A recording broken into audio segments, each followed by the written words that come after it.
Hello my dear students, मैं हूँ Meenakshi from VM academy.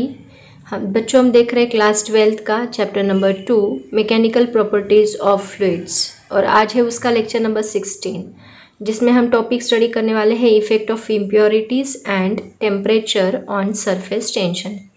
Topic बहुत ही ईजी है और छोटा सा टॉपिक है, जल्दी से हम इसको ख़त्म करेंगे।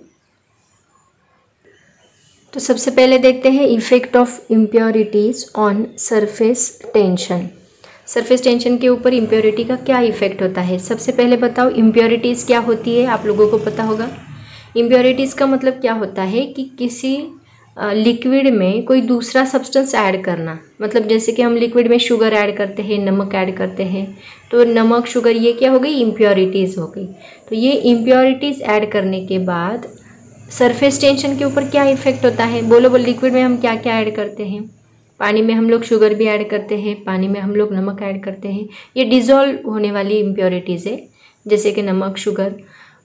और दूसरी कौन सी इम्प्योरिटीज़ होती है, जो पार्टली सोल्यूबल होती है। ये सोल्यूबल है, पार्टली सोल्यूबल भी होती है और इनसोल्यूबल भी होती है, जैसे कि डिटर्जेंट पाउडर, ये इनसोल्यूबल इम्प्योरिटीज़ है। तो ऐसे बहुत सारी टाइप्स की इम्प्योरिटीज़ होती है। एक्चुअली मेन हम लोग 3 ही इम्प्योरिटीज़ देखने वाले हैं जो ऐड करने के बाद सरफेस टेंशन या तो इंक्रीज़ होता है या तो डिक्रीज़ होता है। तो कौन सी केस में इंक्रीज़ होगा वो मैं आपको बताती हूँ। सबसे पहले मैं आपको बता दूँ इम्प्योरिटीज़ 3 टाइप्स की है। तो देखो बच्चों, ये 3 टाइप्स की इम्प्योरिटीज़ मैंने यहाँ पे लिखी है। पहली है सोल्यूबल इम्प्योरिटीज़, जो डिज़ोल्व होती है, उसको हम सोल्यूबल इम्प्योरिटीज़ बोलती है। तो वो कौन सी है, सॉल्ट है। ओके। सेकेंड है पार्टली सोल्यूबल, जैसे कि फिनॉल, डिटर्जेंट, ये पार्टली सोल्यूबल है, पूरी तरह से डिज़ोल्व नहीं होती। तीसरा है इनसोल्यूबल। इनसोल्यूबल का मतलब जैसे कि डस्ट ऑन मर्क्यूरी, मर्क्यूरी के ऊपर डस्ट लगा तो वो डिज़ोल्व थोड़ी ना होगा, तो ये इनसोल्यूबल इम्प्योरिटीज़। तो ऐसे 3 टाइप्स की इम्प्योरिटीज़ हैं। तो हर एक केस में सरफेस टेंशन के ऊपर क्या इफेक्ट होने वाला है वो मैं आपको बताती हूँ। तो सबसे पहले हम देखते हैं सोल्यूबल इम्प्योरिटीज़ ऐड करने के बाद क्या होगा। तो सपोज हमने कंसिडर किया एक वेसल में हमने वाटर लिया है, ये वाटर के पार्टिकल्स हैं, ऐसे हम लोग कंसिडर करते हैं। ये सरफेस के ऊपर भी वाटर के पार्टिकल्स हैं। तो इसके अंदर जब हम नमक डालेंगे, मतलब इसमें हमने सॉल्ट ऐड किया। सॉल्ट ऐड करने के बाद थोड़े बड़े मॉलिक्यूल्स में सॉल्ट के कंसिडर करती हूँ, ये बड़े मॉलिक्यूल सॉल्ट के हैं, ठीक है। तो जैसे ही हम लोग इसके अंदर सॉल्ट ऐड करेंगे तो होगा क्या, ये पूरी तरह से डिज़ोल्व होगा। डिज़ोल्व होने के बाद ये सॉल्ट के मॉलिक्यूल्स ये वाटर के मॉलिक्यूल्स को फोर्स लगाएंगे और अट्रैक्ट करेंगे। अट्रैक्ट करने की वजह से क्या होगा, जो सरफेस के मॉलिक्यूल्स है वो इन मॉलिक्यूल्स की तरफ अट्रैक्ट होना स्टार्ट करेंगे। ये जब अट्रैक्ट होना स्टार्ट करेंगे तो फोर्स बढ़ेगा। फोर्स बढ़ेगा मतलब सरफेस एनर्जी बढ़ेगी, और सरफेस एनर्जी बढ़ी मतलब क्या बढ़ेगा, सरफेस टेंशन का फॉर्मूला क्या है, फोर्स पर यूनिट लेंथ। और यहाँ पे फोर्स क्या हो रहा है, इंक्रीज हो रहा है। अगर फोर्स इंक्रीज हो रहा है तो ऑटोमेटिकली सरफेस टेंशन भी क्या होगा, इंक्रीज होगा। अंडरस्टैंड। तो सोल्यूबल इम्प्योरिटीज़ जब हम ऐड करते हैं, when soluble impurities increases added into the substance, added into the liquid, then surface tension also increases। तो हम बोल सकते हैं कि soluble impurities जो है, soluble impurities is directly proportional to surface tension, because soluble impurities increases, surface tension increases, soluble impurities decreases, surface tension decreases, so both are directly proportional to each other। ये soluble impurities का और surface tension का relation है। Next point है partly soluble impurities. अब हम क्या करेंगे, वेसल में वाटर लेने के बाद यहाँ पे हम लोग डिटर्जेंट पाउडर ऐड करेंगे, ठीक है। तो जब हम डिटर्जेंट पाउडर इसके अंदर ऐड करेंगे तो यहाँ पे ये सोल्यूट नहीं होता, मतलब डिज़ोल्व नहीं होता। डिटर्जेंट पाउडर पार्टली सोल्यूबल है, तो इसके जो मॉलिक्यूल्स है वो डिज़ोल्व नहीं होते। इसकी वजह से वो लिक्विड मॉलिक्यूल्स के ऊपर फोर्स एक्ट नहीं करते। तो होता क्या है, जो लिक्विड के मॉलिक्यूल्स है, सपोज ये 2 लिक्विड के मॉलिक्यूल्स हैं, इन 2 लिक्विड के मॉलिक्यूल्स के बीच में एक ये डिटर्जेंट का मॉलिक्यूल आएगा, उसकी वजह से क्या होगा, ये दो मॉलिक्यूल्स का फोर्स ऑफ अट्रैक्शन कम हो जाएगा। वैसे ही यहाँ पे अगर ये मॉलिक्यूल्स है तो इन दोनों में फोर्स ऑफ अट्रैक्शन होता है, उसकी वजह से ही सरफेस टेंशन क्रिएट होता है। बट अगर इन दोनों के बीच में अगर ये पार्टली सोल्यूबल मॉलिक्यूल आ गया, जो इम्प्योरिटीज़ हमने ऐड की है वो मॉलिक्यूल अगर आ गया, तो इन दोनों के बीच में फोर्स ऑफ अट्रैक्शन कम हो गया, और इन दोनों का फोर्स ऑफ अट्रैक्शन कम होने की वजह से सरफेस टेंशन ऑटोमेटिकली क्या होगा, डिक्रीज होगा। अंडरस्टैंड? क्योंकि ये अंदर अभी खींचा नहीं जा रहा है। सरफेस टेंशन कब प्रोड्यूस होता है, जब ये मॉलिक्यूल अंदर खींचा जाता है। बट अभी ये इनका फोर्स कम हो गया तो वो अंदर खींचा नहीं जा रहा है, मतलब फोर्स कम हो गया। फोर्स कम हो गया तो सरफेस एनर्जी कम हो गई। इसका मतलब सरफेस टेंशन क्या हुआ, डिक्रीज हुआ। Force decreases, surface tension also decreases। Okay, तो जब हम पार्टली सोल्यूबल इम्प्योरिटीज ऐड करते हैं तो सरफेस टेंशन डिक्रीज होता है। सोल्यूबल इम्प्योरिटीज में इंक्रीज होता है, बट पार्टली सोल्यूबल इम्प्योरिटीज में डिक्रीज होता है। नेक्स्ट है effect of insoluble impurities. Same उसके जैसा ही रहेगा, पार्टली सोल्यूबल इम्प्योरिटीज के जैसा। जब हम इनसोल्यूबल इम्प्योरिटीज ऐड करते हैं किसी लिक्विड में, तो वो लिक्विड का कोहेसिव फोर्स ऑफ अट्रैक्शन कम हुआ। मैंने आपको बताया दो लिक्विड के बीच में ये तीसरा दो लिक्विड मॉलिक्यूल के बीच में ये तीसरा मॉलिक्यूल आ गया इनसोल्यूबल इम्प्योरिटी का, तो उनकी वजह से इन दोनों का फोर्स ऑफ अट्रैक्शन कम हो गया। तो यहाँ पे फोर्स ऑफ अट्रैक्शन कौन सा था, कोहेसिव फोर्स। तो यहाँ कोहेसिव फोर्स क्या होता है, डिक्रीज होता है। कोहेसिव फोर्स डिक्रीजेस, मतलब इसकी वजह से सरफेस टेंशन क्या होगा, डिक्रीज होगा।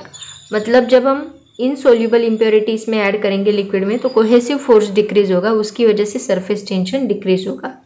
सेम मर्क्यूरी का मैंने आपको एग्जांपल दिया। अगर इस मर्क्यूरी में डस्ट लगी है तो डस्ट पार्टिकल लगने की वजह से ये मर्क्यूरी का जो फोर्स ऑफ अट्रैक्शन है, कोहेसिव फोर्स है अपने मॉलिक्यूल्स के साथ, वो कम होगा। वो कम होने की वजह से यहाँ पे ऐसे ड्रॉप फॉर्म नहीं होगा प्रॉपर शेप में। तो जब तक हम ये डस्ट रिमूव नहीं करते, मर्क्यूरी प्रॉपर शेप में ड्रॉप फॉर्म नहीं करता, स्पीयर फॉर्म नहीं होता उसका, जब तक हम लोग उसको रिमूव नहीं करते, स्पेरिकल ड्रॉपलेट फॉर्म नहीं होगा। ठीक है, तो ये है इफेक्ट ऑफ इनसोल्यूबल इम्प्योरिटीज। तो देखो हमने देखा सोल्यूबल इम्प्योरिटीज ऐड करने के बाद सरफेस टेंशन इंक्रीज होता है, that means both are directly proportional to each other. Partly soluble impurities add करने के बाद सरफेस टेंशन डिक्रीज होता है। सेम इनसोल्यूबल इम्प्योरिटीज ऐड करने के बाद भी सरफेस टेंशन डिक्रीज होता है, क्योंकि उनका कोहेसिव फोर्स भी क्या होता है, डिक्रीज होता है। तो ये तीनों का मैंने आपको एग्जाम्पल दिया। अब देखो बच्चों, क्लींजिंग एक्शन ऑफ सोप और डिटर्जेंट मैं आपको बताती हूँ। मतलब जब हम वाटर में डिटर्जेंट पाउडर डालते हैं तो उससे कोई दाग होगा या डस्ट होगी कपड़े में से, वो कैसे निकलती है वो मैं आपको बताती हूँ। कंसिडर करते हैं यहाँ पे एक वेसल में हमने एक कपड़ा डाला जिसके ऊपर ग्रीस का स्पॉट है। ठीक है, सपोज ये वो कपड़ा है, ये कपड़ा हमने इसके अंदर डाला जिसके ऊपर एक ग्रीस का स्पॉट है। तो ये वो ग्रीस का स्पॉट है, ऐसे हम कंसिडर करते हैं। ये ग्रीस का स्पॉट है, तो ये कैसे निकलता है वो मैं आपको बताती हूँ। अभी जब हम लोग इसको पानी में डालेंगे तो इनिशियली पानी में अगर डिटर्जेंट पाउडर नहीं डाला है तो पानी का जो फोर्स ऑफ अट्रैक्शन है वो सबसे ज़्यादा रहेगा, मतलब कोहेसिव फोर्स। ये वाटर के मॉलिक्यूल्स है, सपोज ये वाटर के मॉलिक्यूल्स हैं, आपने इसके अंदर ये कपड़ा डाला तो ये कपड़े के ऊपर कुछ भी फर्क नहीं पड़ने वाला, कि ये वेट भी नहीं होगा, ग्रीस का जो स्पॉट है वो वेट भी नहीं होगा, गीला भी नहीं होगा। क्यों नहीं होगा? क्योंकि ये वाटर के जो मॉलिक्यूल्स है ये एक दूसरे को चिपके हुए हैं, इनका फोर्स ऑफ अट्रैक्शन बहुत ज़्यादा है, तो ये एक दूसरे से चिपके हुए हैं, तो ये इसके ऊपर कोई भी इफेक्ट नहीं कर रहे, मतलब इसके ऊपर अटैक नहीं कर रहे, ये ग्रीस स्पॉट के ऊपर अटैक नहीं कर रहे। अब क्या होगा, जब हमने इसके अंदर डिटर्जेंट पाउडर डाला तो डिटर्जेंट पाउडर के जो मॉलिक्यूल्स होते हैं उनका स्ट्रक्चर कुछ ऐसे हेयर पिन जैसा स्ट्रक्चर होता है, ऐसा स्ट्रक्चर होता है उनका। तो होगा क्या, ये जो डिटर्जेंट के मॉलिक्यूल्स है, ये डिटर्जेंट के मॉलिक्यूल्स कुछ इस तरह खुद को अरेंज करते हैं, मतलब इनका जो टेल होता है वो ये ग्रीस स्पॉट पे होता है और जो हेड होता है ड्रॉप जैसा वो वाटर में होता है। तो वो इस तरह कुछ खुद को अरेंज करेंगे ये डिटर्जेंट के मॉलिक्यूल्स इस ग्रीस स्पॉट के ऊपर। तो होगा क्या, ये जो हेड है ये यहाँ के दो मॉलिक्यूल्स के बीच में आ जाएगा, वाटर के दो मॉलिक्यूल्स के बीच में एक डिटर्जेंट का मॉलिक्यूल आ गया, उसकी वजह से वाटर के दो मॉलिक्यूल्स का फोर्स ऑफ अट्रैक्शन कम हो गया, मतलब कोहेसिव फोर्स कम हो गया। कोहेसिव फोर्स कम होने की वजह से अब ये मॉलिक्यूल्स कहाँ आएंगे, इस ग्रीस स्पॉट के ऊपर। ग्रीस स्पॉट को अभी वो वेट करना स्टार्ट करेंगे और वेट करने की वजह से यहाँ से ये मॉलिक्यूल सभी ये कपड़े के छोटी छोटी जो प्लेसेस है, मतलब सपोज ये धागा है, ये धागे के बीच में ये जगह है, तो ये मॉलिक्यूल्स उनके अंदर भी जाना स्टार्ट करेंगे क्योंकि वो अभी फ्री हो गए, उनके ऊपर फोर्स ऑफ अट्रैक्शन नहीं रहा क्योंकि उनके बीच में डिटर्जेंट का तीसरा मॉलिक्यूल आ गया। तो उसकी वजह से ये अभी उनको वेट करना स्टार्ट करेंगे और जहाँ जहाँ ये धब्बा लगा है उसको निकालने की कोशिश करेंगे क्योंकि ये अभी वेट हो गया, वाटर के मॉलिक्यूल्स ने उसके ऊपर अटैक किया तो वो वेट हुआ, उसकी वजह से ये ग्रीस का जो स्पॉट है वो अभी निकलना स्टार्ट होगा। तो उसके भी मॉलिक्यूल्स बाहर निकलेंगे और वो मॉलिक्यूल्स, ये ग्रीस का एक मॉलिक्यूल है, ये मॉलिक्यूल को सभी ये डिटर्जेंट के मॉलिक्यूल्स ऐसे चिपके हुए दिखाई देंगे आपको और वो कपड़े से निकल के वाटर में सस्पेंड होगा, ऐसे कुछ ऐसे। तो ये ग्रीस का मॉलिक्यूल है और ये डिटर्जेंट का मॉलिक्यूल है जो उस मॉलिक्यूल को निकाल के कहाँ सस्पेंड करेगा, क्योंकि इसकी टेल तो इसको चिपकी हुई है ग्रीस के स्पॉट को, ऐसे सभी ग्रीस के स्पॉट वहाँ से निकल जाएंगे, वाटर का मॉलिक्यूल उनके अंदर जाएगा और उसको बाहर निकालने की कोशिश करेगा और उसकी वजह से ही वो बाहर निकल के ऐसे वाटर में सस्पेंड होगा और पूरा कपड़ा फिर उसकी वजह से क्लीन होगा। ऐसे एक्शन होती है क्लींजिंग एक्शन ऑफ सोप और डिटर्जेंट। और उसके जो मॉलिक्यूल्स होते हैं उनका स्ट्रक्चर कुछ ऐसा होता है, उसकी ये टेल होती है और ये इसको कहा जाता है हेड। एक्चुअली मेन यही है कि वाटर मॉलिक्यूल्स के बीच में जो फोर्स ऑफ अट्रैक्शन है उसको कम करने का काम ये डिटर्जेंट पाउडर करता है। और फोर्स ऑफ अट्रैक्शन वाटर का कम हुआ तो ऑटोमेटिकली वाटर के मॉलिक्यूल फ्री होंगे और फ्री होने की वजह से वो ग्रीस स्पॉट में चले जाएंगे। ग्रीस स्पॉट में चलने की वजह से उनको उसको निकालने की कोशिश करेंगे और फिर उसके मॉलिक्यूल्स निकल के वाटर में सस्पेंड हो गए तो पूरा कपड़ा क्लीन होगा। ऐसे ही कुछ डस्ट के बारे में होता है, जो डस्ट लगी होती है कपड़े में वो डिटर्जेंट डालने के बाद वाटर का कोहेसिव फोर्स कम होता है, उसकी वजह से सरफेस टेंशन कम होता है, उसकी वजह से वो वाटर मॉलिक्यूल कपड़े को वेट करते हैं, कपड़े के अंदर जाते हैं और उसकी वजह से उसको पेनेट्रेट करके वो डस्ट को बाहर निकालने की कोशिश करते हैं और फिर वो डस्ट वाटर में सस्पेंड करता है। ऐसे क्लींजिंग एक्शन होती है। देखो बच्चों, इसी के ऊपर एक बहुत अच्छा क्वेश्चन पूछा है। A steel blade floats on the surface of pure water but sinks when detergent is added to the water. मतलब अगर ये वाटर है और ये वाटर का सरफेस है, ठीक है, तो जब हम इसके ऊपर ब्लेड रखते हैं, ये ब्लेड हमने यहाँ पे रखा, तो ये ब्लेड पहले अगर डिटर्जेंट पाउडर उसके अंदर नहीं है वाटर के अंदर तो ये फ्लोट करता है, लेकिन जैसे ही हम लोग इसके अंदर डिटर्जेंट पाउडर डालेंगे तो ये उसके अंदर चला जाता है। तो ऐसे क्यों होता है, ये उन्होंने पूछा है। तो देखो बहुत ही सिंपल है, ये वाटर है, वाटर के ऊपर सरफेस टेंशन आपको सबको पता है, कोहेसिव फोर्स की वजह से यहाँ पे कौन सा टेंशन आ रहा है, सरफेस टेंशन आ रहा है। तो सरफेस टेंशन कुछ इस तरह से लग रहा है, इस डायरेक्शन में अलोंग द टेंजेंट, कुछ इस डायरेक्शन में सरफेस टेंशन लग रहा है, ये along the tangent surface tension लग रहा है कुछ एंगल में, ठीक है। तो ये सरफेस टेंशन को ये ऐसा सरफेस टेंशन कुछ एंगल में लग रहा है। सपोज ये हॉरिजॉन्टल सरफेस हमने कंसीडर किया, दिस इज एंगल थीटा, ये सरफेस टेंशन। इसको हम दो कंपोनेंट में रिजॉल्व करते हैं, एक ये हॉरिजॉन्टल कंपोनेंट और दूसरा वर्टिकल कंपोनेंट। तो हॉरिजॉन्टल कंपोनेंट कौन सा रहेगा, टी कॉस थीटा, और वर्टिकल कंपोनेंट कौन सा रहेगा, टी साइन थीटा। अब इस ब्लेड के ऊपर कौन सा कंपोनेंट एक्ट हो रहा है, ये vertical component T sine theta. मतलब ऊपर से इस ब्लेड को ये टी साइन थीटा खींच रहा है और नीचे से इस ब्लेड को उसका वेट मतलब mg खींच रहा है। तो जब इनिशियली उसमें डिटर्जेंट पाउडर नहीं होता तो ये दोनों बैलेंस होते हैं, एक दूसरे को बैलेंस। मतलब यहाँ पे क्या होगा, सरफेस टेंशन जो है mg, आपको पता है सरफेस टेंशन का फॉर्मूला, एक मिनट, मैं फॉर्मूला बताती हूँ पहले। T इज इक्वल टू क्या है, F डिवाइड बाय L, ये सरफेस टेंशन का फॉर्मूला है। तो यहाँ पे कौन सा कंपोनेंट इसको बैलेंस करने का काम कर रहा है, टी साइन थीटा। तो हम टी की जगह पे क्या लेंगे, T sine theta is equal to F क्या रहेगा यहाँ पे, फोर्स नीचे का mg, तो mg फोर्स डिवाइड बाय हम क्या लिखेंगे, एल। अभी यहाँ पे डिटर्जेंट पाउडर तो हम 2L लेते हैं क्योंकि डबल लेयर फॉर्म होता है, हमें पता है, तो हम L की जगह क्या लेते हैं, 2L लेते हैं। तो यहाँ पे mg किसको बैलेंस कर रहा है, टी साइन थीटा, mg को ये दोनों बैलेंस करें इंटू 2L। तो इस केस में पहले जब वाटर प्योर होता है जिसमें डिटर्जेंट पाउडर नहीं होता, इस केस में ये दोनों इक्वल होते हैं। लेकिन जैसे ही हम लोग डिटर्जेंट पाउडर डालेंगे, डिटर्जेंट पाउडर डालने के बाद टी कम होगा। मैंने आपको बताया कि detergent powder soluble, insoluble powder डालने के बाद, पार्टली सोल्यूबल पाउडर डालने के बाद उसका सरफेस टेंशन क्या होता है, डिक्रीज होता है। सरफेस टेंशन डिक्रीज होगा, सरफेस टेंशन डिक्रीज होने की वजह से ऊपर का फोर्स कम हो जाएगा, और ऊपर का फोर्स किससे कम होगा, mg से कम होगा। mg ज़्यादा रहेगा और फोर्स कम होगा, तो इस केस में क्या होगा, आपका mg बढ़ जाएगा, greater than T sine theta into 2L, क्योंकि यहाँ 2L क्या होगा, कम होगा।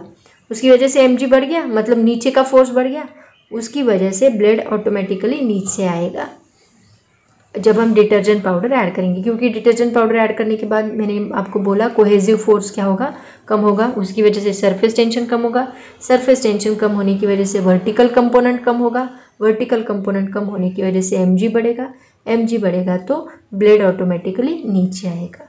समझ में आया सबको। जो अब देखते हैं इफेक्ट ऑफ टेम्परेचर। इसके पहले हमने इफेक्ट ऑफ इम्प्योरिटीज़ के बारे में डिटेल में स्टडी किया। आप देखते हैं इफेक्ट ऑफ टेम्परेचर का सरफेस टेंशन के ऊपर क्या effect, on surface tension, effect of temperature on surface tension. तो देखो बच्चों, जब हम टेम्परेचर इंक्रीज करते हैं लिक्विड का, टेम्परेचर इंक्रीजेस, तो उस केस में सरफेस टेंशन डिक्रीज होता है।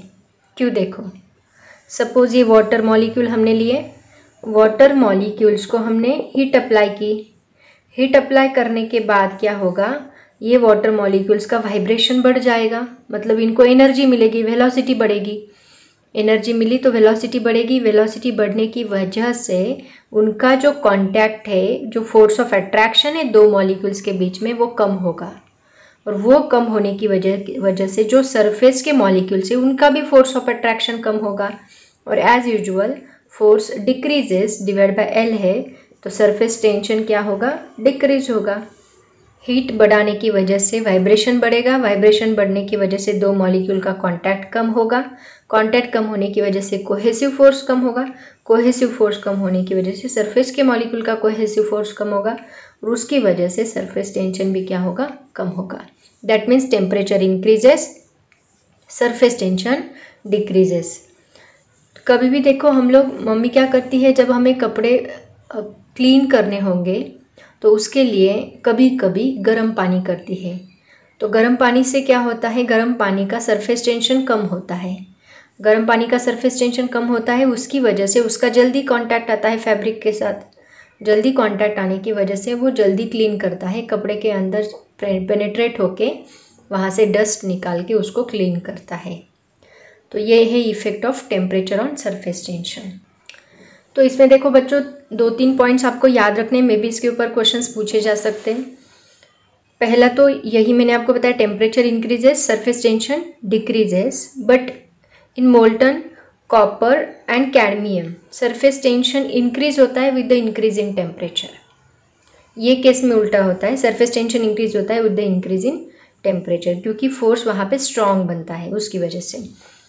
और तीसरा पॉइंट आपको याद रखना है, surface tension of liquid becomes zero eight critical temperature. एक स्टेज रहेगी टेम्परेचर की, क्रिटिकल टेम्परेचर, उस टेम्परेचर पे सरफेस टेंशन जो रहे लिक्विड का वो टोटली क्या होगा, ज़ीरो होगा, क्योंकि फोर्स टोटली ज़ीरो होगा। अब अगर आप कंटिन्यूसली टेम्परेचर बढ़ाते गए at one stage surface tension of liquid becomes zero. Okay, तो ये 3 पॉइंट्स आपको याद रखने हैं। उसके बाद और एक फॉर्मूला, अगर आपको सरफेस टेंशन का यूज़ कर, सरफेस टेंशन कैसे वैरीज होता है, ये इसके लिए एक फॉर्मूला उन्होंने दिया है, वो आपके बुक में नहीं है एक्चुअली, बट आप लोग उसको याद रख सकते हैं। 1 मिनट में इसको पहले रफ करती हूँ। तो देखो बच्चों, ये फॉर्मूला आपको याद रखना है। आपने 11th स्टैंडर्ड में जो हीट चैप्टर स्टडी किया था उसमें ये ऐसा फॉर्मूला आपको मिला था। तो सेम वैसा ही फॉर्मूला यहाँ पे हम लोग सरफेस टेंशन का भी लिखने वाले हैं। टेम्परेचर के साथ सरफेस टेंशन कैसे वेरी होता है, इसका ये फॉर्मूला है। तो यहाँ पे हमने लिखा है T = T0 1 - alpha delta T। तो टेम्परेचर हम लोग कुछ तो भी चेंज करेंगे तो ये delta T change in temperature के लिए रहेगा। उसके साथ साथ सरफेस टेंशन कैसे वेरी होगा वो हमें निकालना है। तो इनिशियली 0 डिग्री सेल्सियस के लिए सरफेस टेंशन हमने T0 कंसिडर किया है, और T डिग्री सेल्सियस जैसे जैसे आप बढ़ाते जाओगे उसके लिए हमने कैपिटल T कंसिडर किया है। और अल्फ़ा यहाँ पे टेम्परेचर कोएफिशिएंट ऑफ लिक्विड जो कि कांस्टेंट होता है पर्टिकुलर लिक्विड के लिए। तो ऐसे वैल्यू पुट करने के बाद आप निकाल सकते हैं कि सरफेस टेंशन वेरी कैसे हो रहा है। यहाँ पे T0 तो इनिशियल टेम्परेचर रहेगा, उसके साथ साथ हर एक टेम्परेचर चेंज होने के बाद आपको कितना T मिलेगा इस फॉर्मूले से आप कैलकुलेट कर सकते हैं। एक्चुअली ये NCERT का फॉर्मूला है, आपके लिए नहीं है, आपके बुक में नहीं है ये फॉर्मूला, बट मैंने एक्स्ट्रा नॉलेज के लिए आपको ये दिया है क्योंकि कॉम्पिटिटिव एग्जाम्स में वो कोई भी क्वेश्चन डाल सकते हैं, इसलिए ये फॉर्मूला मैंने आपको बताया। ठीक है, तो बच्चों आज के लिए इतना काफ़ी है। Effect of temperature and effect of impurities मैंने बहुत डिटेल में लिया है ये टॉपिक। पढ़ाई करते रहो। Thank you so much and bye bye.